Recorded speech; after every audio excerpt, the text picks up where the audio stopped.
Une histoire de compassion dans une tempête impitoyable. Nous sommes au cœur d'une tempête de neige brutale à Chicago. Une femme noire, luttant pour survivre, tombe par hasard sur un étranger piégé dans une voiture de luxe. Sans hésiter, elle risque son emploi, sa sécurité et tout ce qu'elle possède pour lui venir en aide. Ensuite, elle s'éloigne, sans rien attendre en retour. Ce qu'elle ignorait, c'est que sa bonté n'avait pas été oubliée. 4 jours plus tard, alors qu'elle touche le fond, l'homme blanc qu'elle a sauvé se présente à sa porte avec une offre qui changera sa vie à jamais. Avant de plonger dans cette histoire, dites-nous d'où vous nous regardez. Nous aimerions connaître vos réflexions. Le vent hurlait comme une meute de loups enragés, déchirant les rues étroites et délabrées du South Side de Chicago, charriant des flocons de neige aussi tranchants que des aiguilles qui piquaient de la peau. Marsha Brown tirait sur la capuche usée de sa veste élimée pour se protéger, mais c'était une bataille perdue d'avance contre la férocité de la tempête. Ses mains, couvertes seulement de gants fins et usés, étaient presque engourdies, et chaque pas qu'elle faisait sur les trottoirs glissants était une négociation prudente et douloureuse entre équilibre et épuisement. Les immeubles autour d'elle se dressaient comme de vieux géants fatigués, leurs briques tachées et fissurées par des décennies de négligence, leurs fenêtres soit condamnées par des planches, soit faiblement éclairées, projetant une lueur jaunâtre maladive sur la neige qui s'amoncelait sans relâche contre les portes. Marsha, 32 ans, grande et élancée, avec un corps endurci par des années de travail physique, avançait rapidement à travers le labyrinthe familier des immeubles délabrés et des ruelles jonchées de détritus. Malgré le froid mordant, ses yeux sombres brûlaient d'une détermination silencieuse. Elle avait des livraisons à effectuer, des colis à déposer avant la tombée de la nuit si elle voulait conserver les quelques dollars gagnés ce jour-là. Elle ne pouvait pas se permettre de perdre cet emploi. Pas maintenant. Pas quand chaque centime comptait pour garder l'électricité, garder sa petite sœur au chaud, nourrie, et empêcher les factures d'hôpital de les engloutir toutes les deux. Chez elle, dans un minuscule appartement d'une chambre au 3e étage d'un immeuble qui sentait perpétuellement le moisi et l'huile de cuisson rance, l'air était froid et mince, le chauffage à peine fonctionnel. Mais Marsha avait fait ce qu'elle pouvait. Elle avait scotché les fenêtres avec du carton et du ruban adhésif, ajouté des couvertures supplémentaires et placé un radiateur d'appoint près du lit jumeau abîmé où sa sœur Tiana reposait, enveloppée sous une montagne de couvertures. Tiana, seulement 10 ans, avait un corps frêle à cause d'une maladie de la colonne vertébrale qui l'empêchait de marcher. Ses grands yeux bruns débordaient d'une intelligence vive et d'une fragilité déchirante. Avant de partir travailler cet après-midi-là, Marsha s'était assise à son chevet, caressant ses cheveux fins, lui promettant de ramener quelque chose de spécial. Peut-être un nouveau livre de coloriage, si elle en trouvait un à bas prix. Tiana lui avait souri, un sourire petit et fatigué qui avait fait naître une douleur dans la poitrine de Marsha, mêlée d'amour et d'impuissance. Maintenant, alors qu'elle avançait péniblement dans la tempête grandissante, Marsha ne pouvait se débarrasser de l'anxiété qui lui tordait l'estomac depuis des jours. Des rumeurs circulaient à la compagnie de livraison. Des licenciements étaient à venir. Des emplois étaient en jeu. Son nom figurait en haut de la liste. Elle le savait. Elle était remplaçable. Juste un visage parmi des milliers luttant pour survivre dans une ville qui se moquait de qui vous étiez, sauf si vous aviez de l'argent ou du pouvoir. Pourtant, malgré le poids écrasant qui l'accablait, la peur pour Tiana, la peur pour leur avenir, Marsha ne s'arrêtait jamais, ne cessait d'avancer. Son cœur, têtu et marqué par les épreuves, refusait de se laisser consumer par l'amertume du monde. Dans le quartier, on la connaissait comme la femme qui portait vos courses au 3e étage, réparait votre évier qui fuyait, déblayait la neige devant votre porte, tout cela sans rien attendre en retour. Marsha n'aidait pas parce qu'elle pensait que cela lui rapporterait quelque chose. Elle aidait parce que c'était la bonne chose à faire. Et au fond d'elle, elle s'accrochait à l'espoir fragile que peut-être, Juste, peut-être, faire ce qui était juste aurait un sens un jour.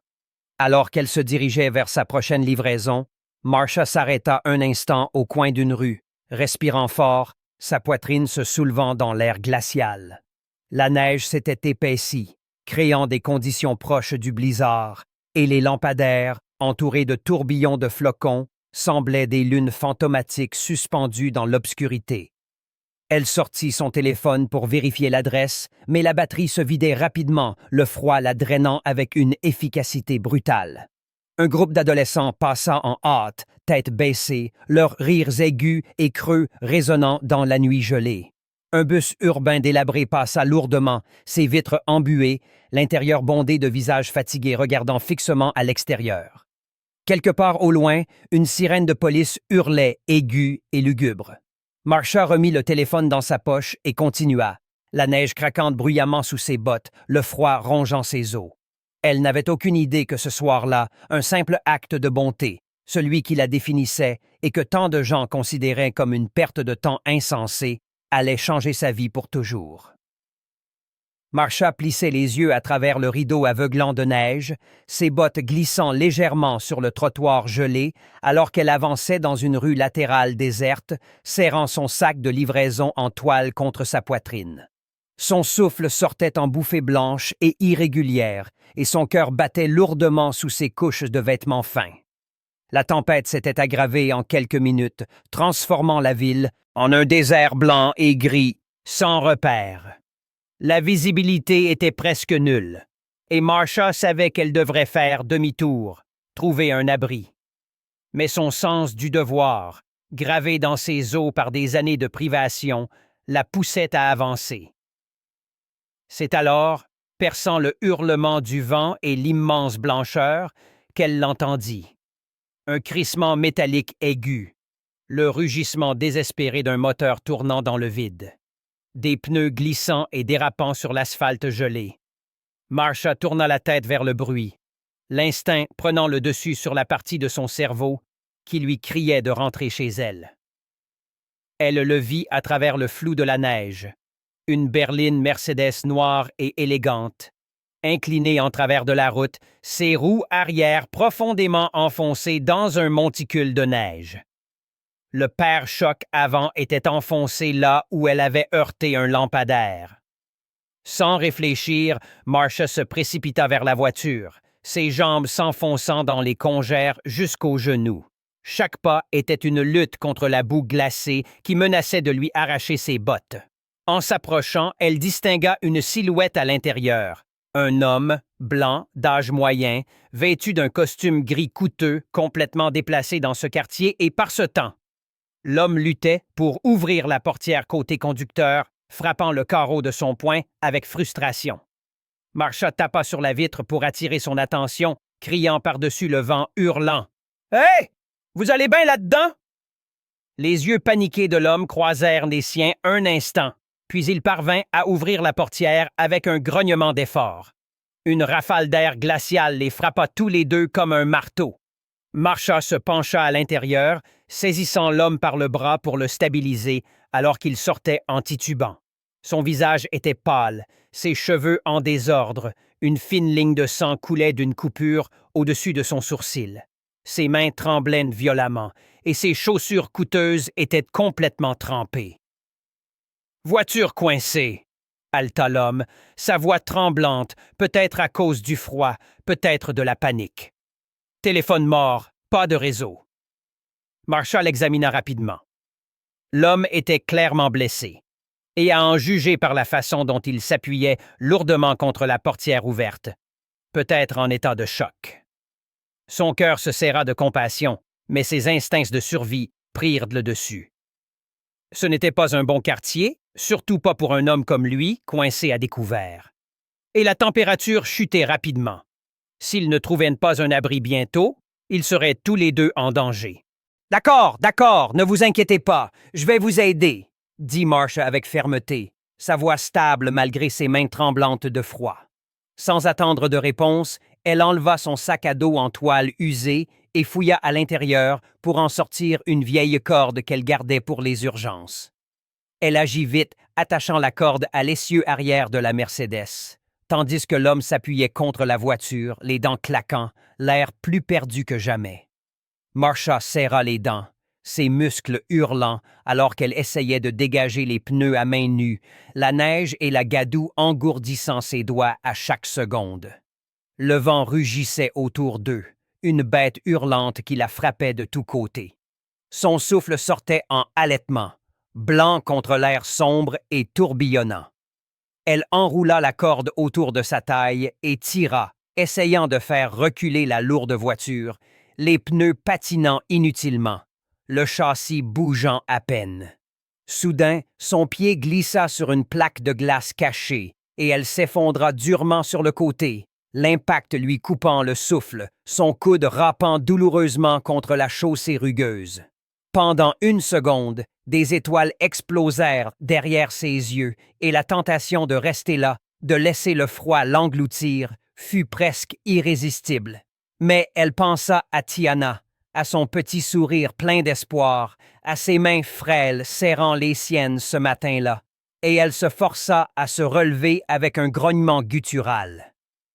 L'homme en costume cria quelque chose, peut-être des excuses, peut-être des encouragements, mais le vent arracha ses mots avant qu'elle ne puisse les entendre. Elle n'avait pas besoin d'entendre, elle devait juste bouger.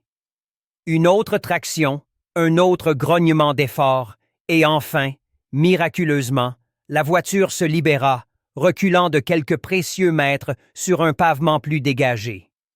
Marcia trébucha en avant, la poitrine haletante, la sueur gelant sur sa peau. L'homme tituba vers elle, saisissant son bras dans une poigne ferme et reconnaissante. « Merci, merci, madame », balbutia-t-il, la voix brisée par le froid et quelque chose de plus profond. Peut-être du choc, peut-être de l'incrédulité. Marcia força un sourire, bien que tout son corps lui fasse mal et que sa veste, maintenant déchirée à l'épaule à cause de sa chute, pendait maladroitement. « Pas de problème, parvint-elle à dire, la voix rauque. Mais il faut partir d'ici vite. La tempête ne fait que commencer. L'homme hocha la tête, encore hébété, cherchant ses clés. Mais quand il tourna la clé de contact, la voiture toussa et mourut avec un bruit horrible. Morte. Marcia jura à voix basse, regardant autour d'elle. Aucune voiture ne passait. Aucune lumière n'était allumée dans les maisons à proximité. Le monde entier semblait englouti par la tempête. « On ne peut pas rester ici, » dit Marcia, la voix sombre. « Si vous restez dans cette voiture, vous allez geler. » Et ça... L'homme la fixa, perdu. « Qu'est-ce qu'on fait? » Marcia réfléchit rapidement, le cœur battant. Elle avait vu une station-service à quelques pâtés de maisons, près de la route principale. Ce n'était pas grand-chose, mais c'était un abri. « On marche !» dit-elle, passant déjà le bras de l'homme sur son épaule, le soutenant à moitié à travers le blizzard tourbillonnant. Et tandis qu'il luttait dans la rue, la neige piquant chaque centimètre de peau exposée, Marcia fit une promesse silencieuse à elle-même, la même qu'elle avait faite 1000 fois auparavant. Quoi qu'il lui en coûte, elle ne laisserait personne derrière. La tempête n'avait aucune pitié. Le vent les frappait avec la force d'un marteau, volant leur souffle, les poussant sur le côté à chaque pas qu'ils tentaient. La neige fouettait leurs visages, aveuglante, brûlante, coupante comme des éclats de verre contre leur peau déjà gercée. Marcia serrait les dents, puisant dans des réserves de force qu'elle n'était même pas sûre d'avoir, traînant à moitié l'homme le long de la rue gelée et déserte, ses bottes glissant sur l'asphalte recouvert de glace. Chaque muscle hurlait, chaque respiration brûlait ses poumons d'un feu glacé, mais elle refusait de s'arrêter. Elle sentait l'homme trembler violemment contre elle, entendait ses dents claquer. Et Marcia savait que ce n'était pas juste de l'inconfort. C'étaient les premiers signes d'hypothermie, le corps commençant à s'éteindre. Il devait trouver un endroit chaud rapidement, sinon cet homme n'y arriverait pas. Elle le savait de la même manière qu'elle connaissait la faim froide d'aller se coucher sans dîner, ou la peur aiguë d'un avis d'expulsion cloué à la porte. En avançant péniblement, l'esprit de Marcia revenait sans cesse au colis qu'elle était censée livrer, aux promesses faites au contremaître, à la menace implicite qui pesait sur son emploi si elle ratait encore une fois. Elle pouvait déjà voir les conséquences. Pas d'emploi, pas d'argent, pas de loyer, pas de nourriture, pas de médicaments pour Tiana.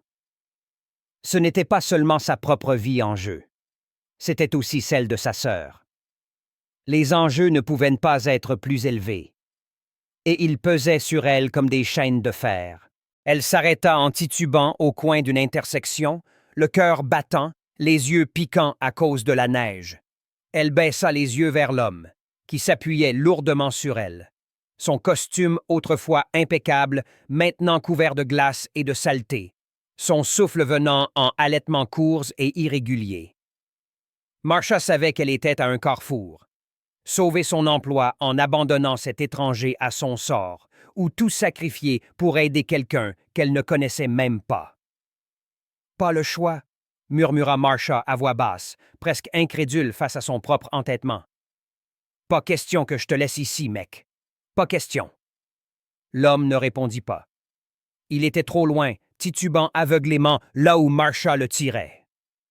Marcia resserra sa prise autour de sa taille et avança, les dents serrées si fort que sa mâchoire lui faisait mal. Devant, flou à travers le mur épais de neige, Marcia aperçut le faible scintillement rouge du néon de la station-service, comme un phare au milieu d'un enfer gelé. Le soulagement l'envahit si fort qu'il faillit lui faire plier les genoux.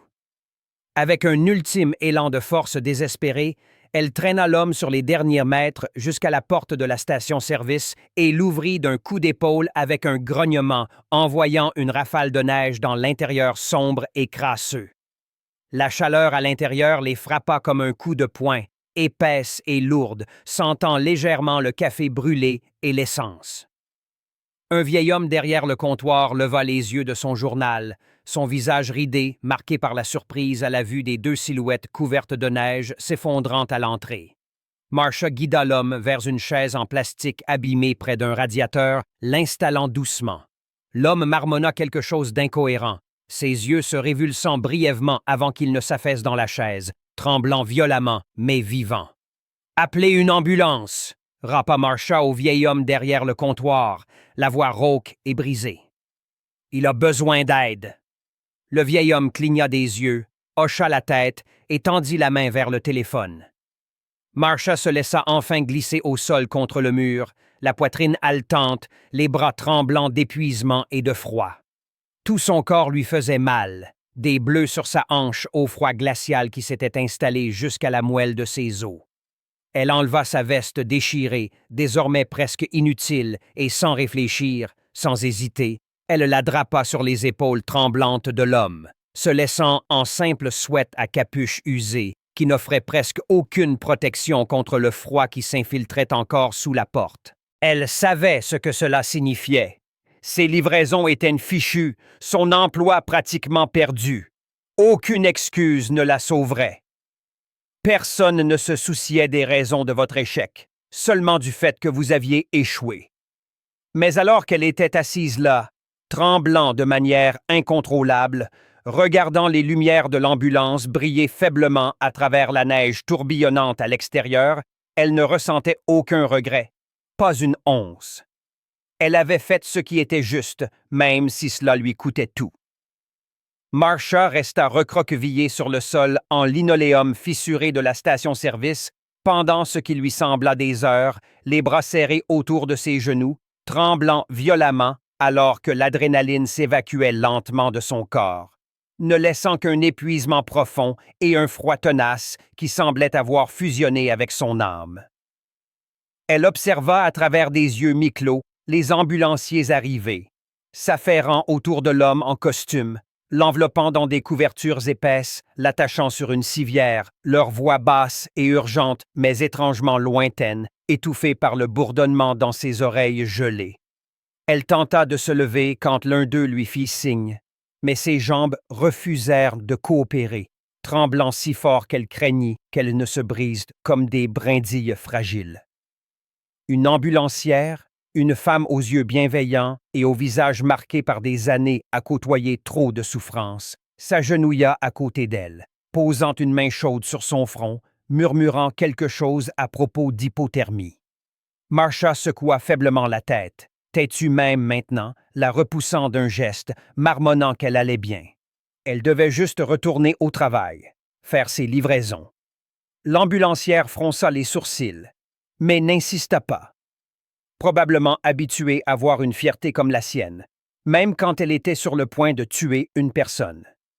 Les portes de l'ambulance claquèrent, emportant l'étranger dans le tourbillon blanc, et puis la station-service redevint silencieuse, juste le bourdonnement du radiateur, le tic-tac d'une horloge ancienne et le cliquetis du vent contre les vitres crasseuses. Marcia se hissa debout, chaque mouvement une épreuve, chaque articulation raide et douloureuse. Elle sortit en titubant dans la tempête une fois de plus, serrant son sweat autour d'elle, mais il était inutile contre le froid impitoyable qui pénétrait jusqu'à ses os. Le monde était un flou de blanc, de gris et de douleur. Lorsqu'elle atteignit l'entrepôt de son employeur, l'heure limite était largement dépassée. Le responsable des livraisons, un homme trapu au rictus permanent gravé sur son visage charnu, l'attendait à la porte, les bras croisés, un regard de pur dégoût dans ses petits yeux porcins. « T'es en retard, Brown !» aboya-t-il, la voix tranchante et froide. « Très en retard. Tu sais ce que ça veut dire? » Marcia tenta d'expliquer, de parler de la tempête, de l'homme, de l'ambulance. Mais les mots sortirent brouillés et brisés par l'épuisement et le froid, et le responsable se contenta de secouer la tête, se détournant déjà. « Garde tes excuses, » lança-t-il par-dessus son épaule. « Rends ton matériel, t'es viré. » Et juste comme ça, le fil ténu auquel Marcia s'accrochait se rompit. Pas d'emploi, pas d'argent, pas d'espoir de payer le loyer la semaine suivante. Pas moyen d'acheter la prochaine dose de médicaments pour Tiana. L'avenir qu'elle avait si durement lutté pour préserver s'effondra autour d'elle, rapide, brutal, impitoyable comme la tempête dehors. Elle rentra chez elle en titubant à travers les rues gelées, les lumières de la ville floues et cruelles au loin, son corps engourdi, son cœur plus lourd que jamais. Lorsqu'elle poussa la porte de leur appartement, une bouffée d'air froid la frappa, lui retournant l'estomac. Le chauffage avait dû lâcher complètement. Tiana était assise sur le canapé, émitouflée dans des couvertures, son petit visage pâle s'illuminant lorsqu'elle vit sa sœur. « Marcia!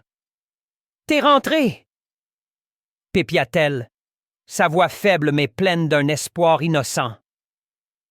Elle ne savait pas. Elle ne savait pas que sa sœur avait échoué. Elle ne savait pas que la vie d'expulsion n'était probablement pas loin.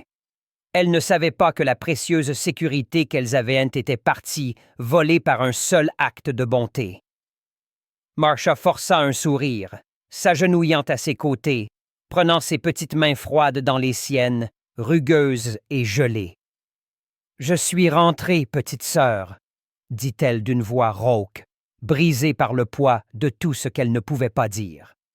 Et alors que Tiana lui souriait, confiante, aimante, ignorante, Marcia pressa son front contre la main de sa sœur et laissa enfin couler les larmes silencieuses qu'elle retenait depuis si longtemps, chaudes contre sa peau gelée. Dans ce petit appartement glacial, sous la lumière vacillante d'une ampoule, avec la tempête qui faisait encore rage dehors et l'avenir plus sombre que jamais, Marcia Brown resta assise avec la seule chose qu'il lui restait. Le lien indestructible de la famille, la lueur tenace de l'amour que même le plus froid des hivers ne pouvait éteindre. Les jours suivants passèrent dans un brouillard de misère et de froid. Marcia racla quelques livraisons au noir, des petits boulots par-ci par-là, mais ce n'était pas assez. Le propriétaire frappait à la porte tous les matins maintenant, aboyant des menaces à travers le bois fissuré, avertissant Marcia qu'il lui restait exactement 3 jours pour payer ou dégager.